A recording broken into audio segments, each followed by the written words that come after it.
Ego versus power is parallel to anxiety versus intuition.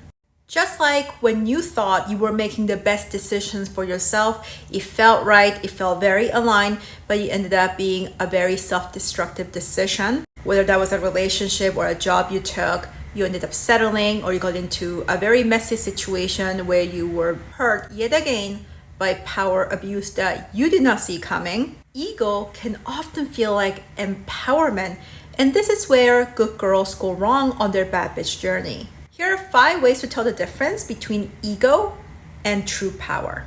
Number 1, ego feels reactive from triggers, whereas power is cool, calm, collected, and strategic. Number 2, ego seeks validation, whereas power seeks clarity. Number 3, ego is forceful, whereas power influences. Number 4, ego is loud, whereas power is observant until ready to take action, often embodying silence. Number 5, the ego just wants to be right no matter at what cost, whereas power is solution driven.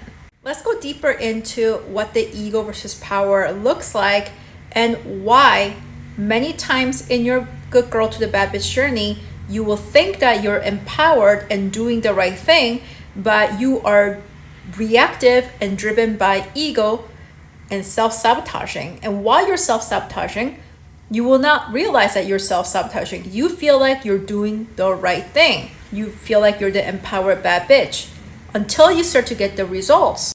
And that's where you realize where you fall into the traps of the oppressed prey mindset yet again.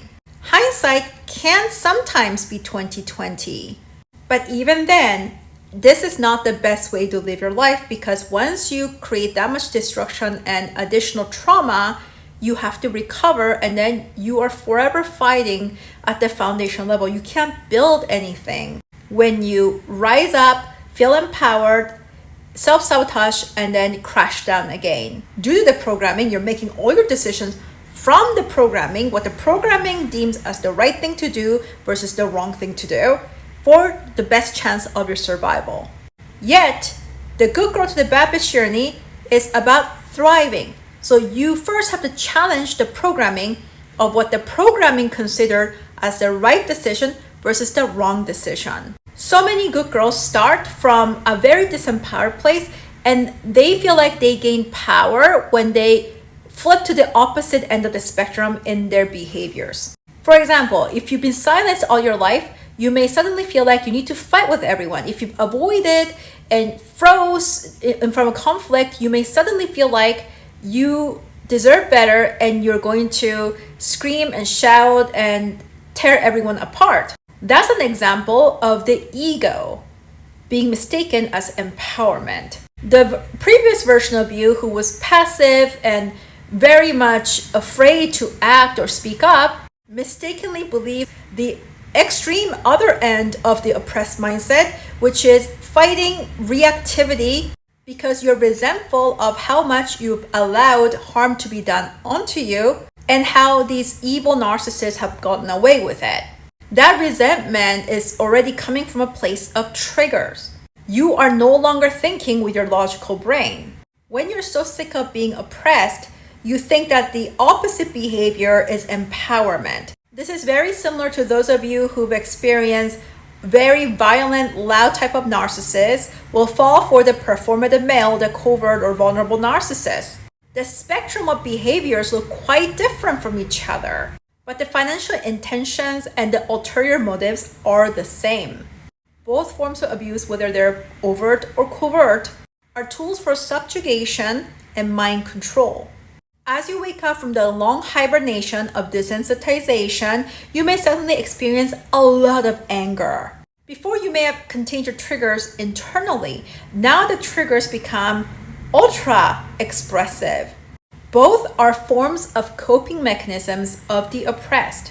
The reason why both spectrums of behaviors are still the good girl is because you are not taking into account what consequences your behaviors will create. You're not taking a step back, objectively looking at all the different aspects of your circumstances and the people or the organization that you're dealing with. You're not asking the question, do I have the ability, the resources, and the allies to win this war?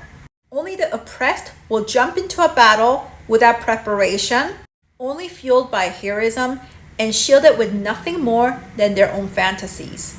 Power is embodying the privileged mindset, looking at every element, obstacles, the resources you have in hand, what weaknesses the enemy has.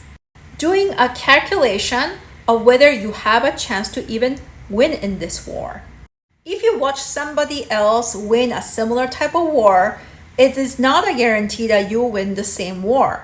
For example, you heard of someone who sued their organization and won. You may think that you still have the same power because you're both employees, maybe you're both women. But what you're not taking into account are aspects such as how much do other people care about this issue? Do you have the ability to become a movement? Do you have the money? Do you have the allies, other forms of resources, all the receipts, and the influence for you to win this war? The same scenario applies to you when you're wanting to get back at somebody.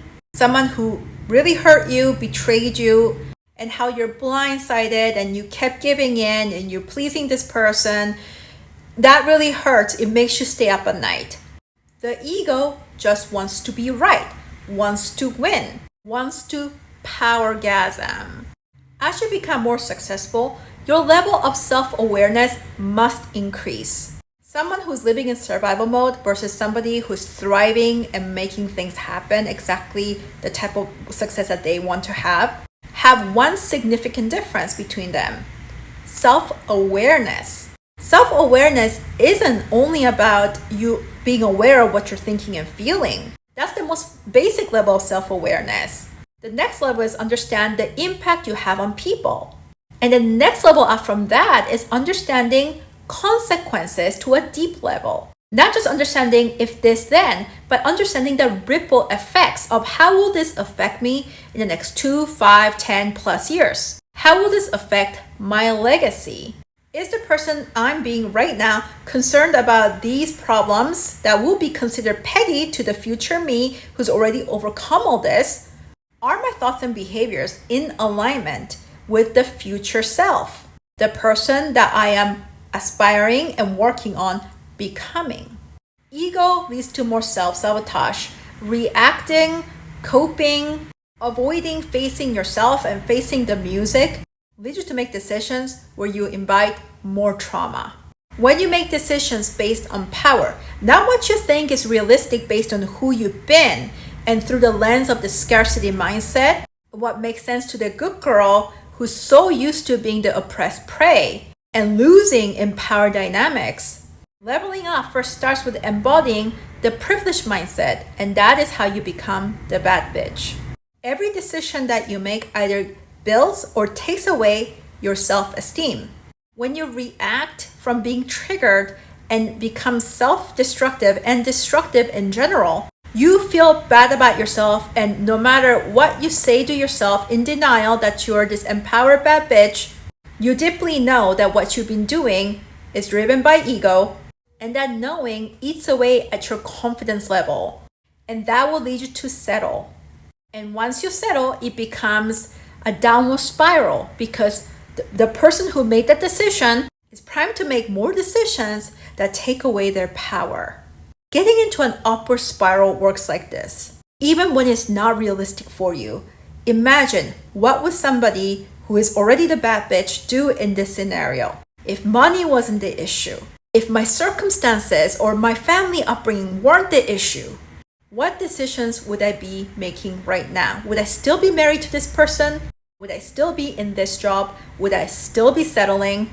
Would I still be chasing after these people, trying to force an outcome in a room that does not see my value? Your every decision shapes your identity and becomes the permission of how other people can treat you. We do not kill the ego, we tame and soothe. This is your inner child reacting to never being heard, being exploited, being unloved and unprotected. Embody power and become the bad bitch who you always needed. Go down to the description to get started.